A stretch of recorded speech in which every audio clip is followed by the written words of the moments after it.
Hello dear student, welcome to Kotputli education. आज हम बात करेंगे आरपीएससी असिस्टेंट प्रोफेसर वैकेंसी के बारे में। 2025 का नोटिफिकेशन भी आउट हो चुका है और फॉर्म भी स्टार्ट हो चुके हैं। पर यहाँ पे कुछ स्टूडेंट्स को क्या है, कन्फ्यूज़न चल रहा है कि नेट चाहिए, ठीक है, या पीजी से ही डायरेक्ट हम जो है ये फॉर्म फिल कर सकते हैं, क्या रिक्रूटमेंट है। क्योंकि यहाँ पे क्या है, जो इस बार नोटिफिकेशन दिया है उसमें थोड़े जो चीज़ों को है पूरा मतलब मेंशन नहीं किया है, इसलिए कन्फ्यूज़न चल रहा है। तो आज हम इसी को लेके पूरी डिटेल के साथ बात करेंगे, ठीक है। तो आप इस वीडियो के लास्ट तक बने रहें। वीडियो को लाइक और शेयर भी कर दें, चैनल को सब्सक्राइब भी कर लें, साथ ही बेल आइकन पर भी प्रेस कर लें, जिससे आगे आने वाली वीडियो अपडेट आपको प्रोवाइड होती रहे। साथ ही आपको बता दें कि आप हमें फेसबुक और यूट्यूब चैनल सब्सक्राइब कर लीजिए।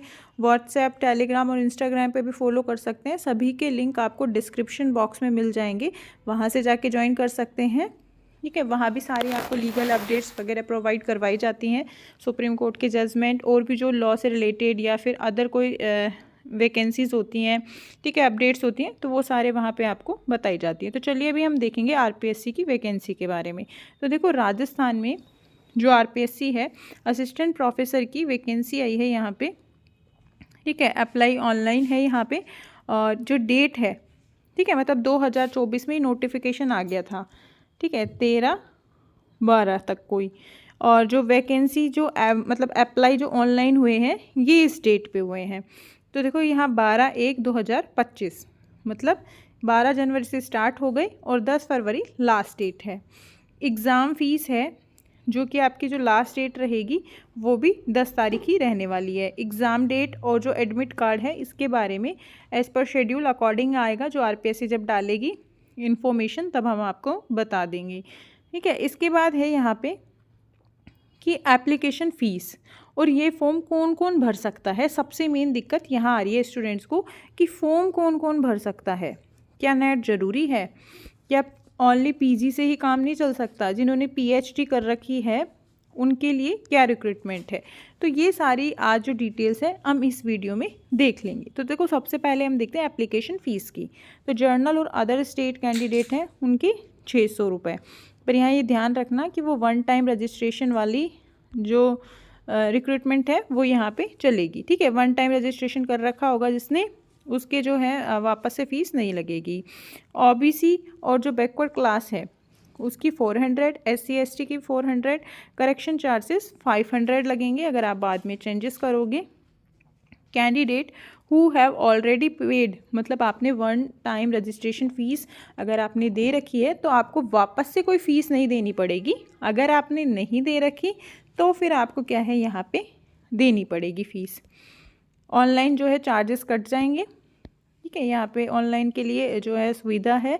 एज लिमिट है जो कि 1/7/2025 को आपकी minimum age 21 year, maximum age 40 year रखी गई है। ये यहाँ से एज लिमिट डिसाइडेड होगी। एज रिलैक्सेशन है जो कि दिया हुआ है, अभी हम देखेंगे नोटिस में कि कितना एज रिलैक्सेशन दिया हुआ है। इसके बाद देखो वैकेंसी की, जो कितनी कितनी वैकेंसी किस डिपार्टमेंट में आई है। तो आप देख सकते हो आर्ट में, इकोनॉमिक्स, इंग्लिश, ठीक है, ज्योग्राफी है, हिंदी है, हिस्ट्री है, ठीक है। ये सारे आपके यहाँ पे जितने भी सब्जेक्ट्स होते हैं उनको मेंशन किया है। हम यहाँ लॉ की बात करें तो यहाँ पे 10 वैकेंसीज़ हैं, ठीक है। और इसके बाद ईएफएम में 8 हैं, ठीक है। और यहाँ पे और जैसे स्टैटिक्स में एक ही वैकेंसी है, और जैसे मनोविज्ञान है, लोक प्रशासन है, पब्लिक एडमिनिस्ट्रेशन, इसमें 6 हैं, ठीक है। इस तरीके से सभी की अलग अलग है। यहाँ पे सब्जेक्ट्स नेम है और यहाँ पे इनके पदों की संख्या है। यहाँ भी सब्जेक्ट्स नेम है, ओनली 30 सब्जेक्ट्स में वैकेंसीज आई हैं, और यहाँ पे भी आपकी पदों की संख्या है, मतलब पोस्ट की कितनी आई है। तो टोटल कितनी है, 575 पोस्ट आई हैं। यदि अभ्यर्थी एक से अधिक विषय हेतु आवेदन करना चाहता है तो उसे प्रत्येक विषय हेतु पृथक पृथक ऑनलाइन आवेदन प्रस्तुत करना होगा। मतलब आपको अगर मान लो एक से ज़्यादा सब्जेक्ट्स में यहाँ पे अप्लाई करना है तो आपको उतने ही फॉर्म भरने पड़ेंगे। इनका कहने का मतलब ये है कि जितने विषय में आपको एग्ज़ाम देना है उतने ही यहाँ पे फॉर्म अप्लाई होंगे एक साथ। ऐसा नहीं होगा कि आप एक ही फॉर्म में सारे सब्जेक्ट्स फिल कर दो, ऐसा नहीं होगा। उक्त पदों से संबंधित शैक्षणिक योग्यता, आयु सीमा में छूट जो है संबंधी, मतलब ये अधिसूचना नोटिफिकेशन है जो कि 23/9/2008 संबंधी प्रावधान, पदों का वर्गवार वर्गीकरण पृथक से वेबसाइट्स पर शीघ्र ही जारी कर दिया जाएगा। उसके बाद आता है यहाँ पे आपके जो कॉम्पिटिटिव एग्ज़ाम है असिस्टेंट प्रोफेसर का, उसका मतलब स्कीम क्या रहेगी। तो सबसे पहले आपका एक रिटन एग्जामिनेशन होगा। रिटन एग्जामिनेशन में आपके 3 चीज़ें रहेंगी। Subject consent with the post, subject consent with the post मतलब आपके यहाँ पे सब्जेक्ट के हिसाब से जो भी आपने सब्जेक्ट चूज़ किया है उसके हिसाब से आएगा, और एक जर्नल पेपर होगा और एक जर्नल स्टडी होगी। तो टोटल 200 मार्क्स का पेपर होगा 3 आवर, और ये जो जर्नल स्टडी ऑफ राजस्थान है इसका 2 आवर का होगा। फिर जो सेकेंड स्टेज होगी वो होगी इंटरव्यू। तो देखो इंटरव्यू है जो कि 24 मार्क्स का, to the extent 3 time of total number of vacancy category wise the candidate who obtained minimum qualify होंगे वही यहाँ पे इंटरव्यू में जाएंगे। सिलेबस है जो कि specify by the commission from time to time will be intimated candidate with the state of manner commission deemed it.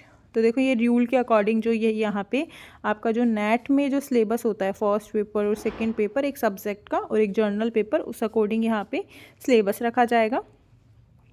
ठीक है, इसके बाद है कि यहाँ पे उक्त पदों हेतु आयोजित की जाने वाली परीक्षा के लिए OMR उत्तर पत्रक में प्रश्नों के विकल्प भरने के संबंधित भी निर्देश दिए गए हैं।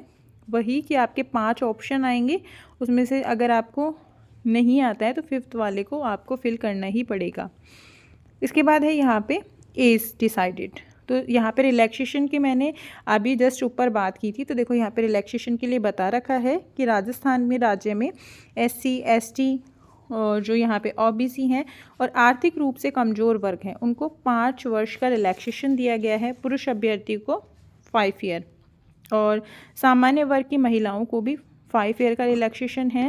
राजस्थान राज्य के अनुसूचित जाति अनुसूचित जनजाति के लिए 10 ईयर का है महिला अभ्यर्थियों के लिए, और विधवा और परित्यक्ता तलाकशुदा महिलाओं को यहाँ पे अधिकतम आयु सीमा नहीं मेंशन की गई है।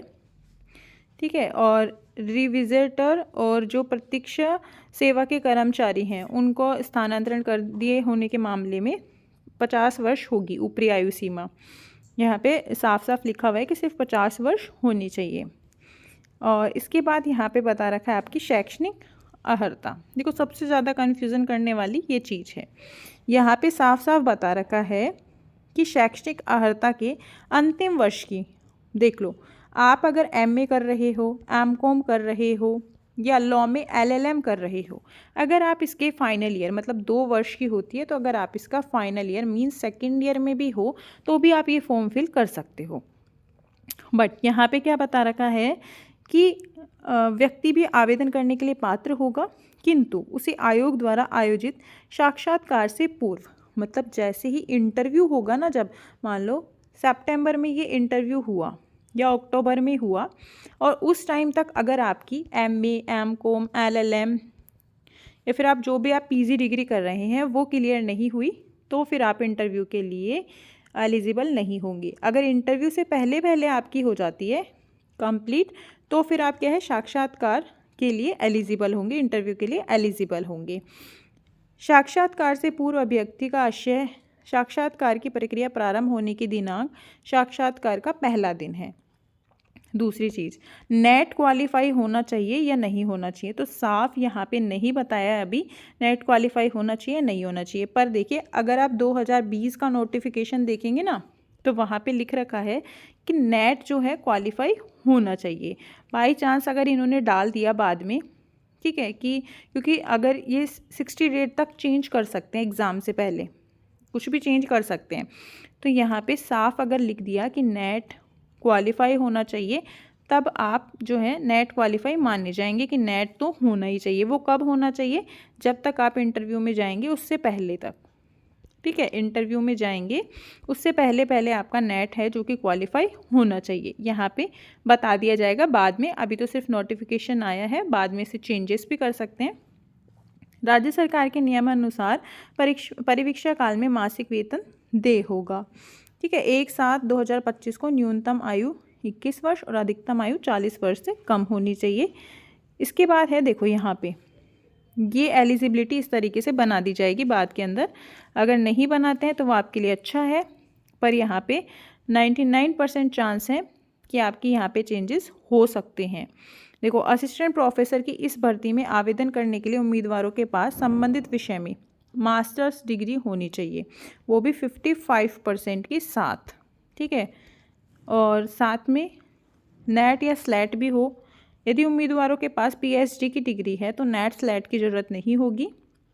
योग्यता संबंधी अन्य डिटेल्स अभ्यर्थी विस्तार की भर्ती के आधिकारिक नोटिफिकेशन में चेक कर सकते हैं। तो ये जब आपका बाद में आएगा तब इसी तरीके से पूरी डिटेल दे दी जाएगी। साथ ही ये भी ध्यान रखना कि जो आपकी पीजी डिग्री है वो आपकी 55% के साथ पास आउट होने चाहिए हैं। ठीक है, तभी आपका जो है ये फॉर्म जो है एलिजिबल होगा। और भी अगर कोई बाद में डिटेल्स आती है तो हम आपको ज़रूर प्रोवाइड करवाएंगे। आप हमारे चैनल के साथ बने रहिए, चैनल को सब्सक्राइब ज़रूर कीजिए।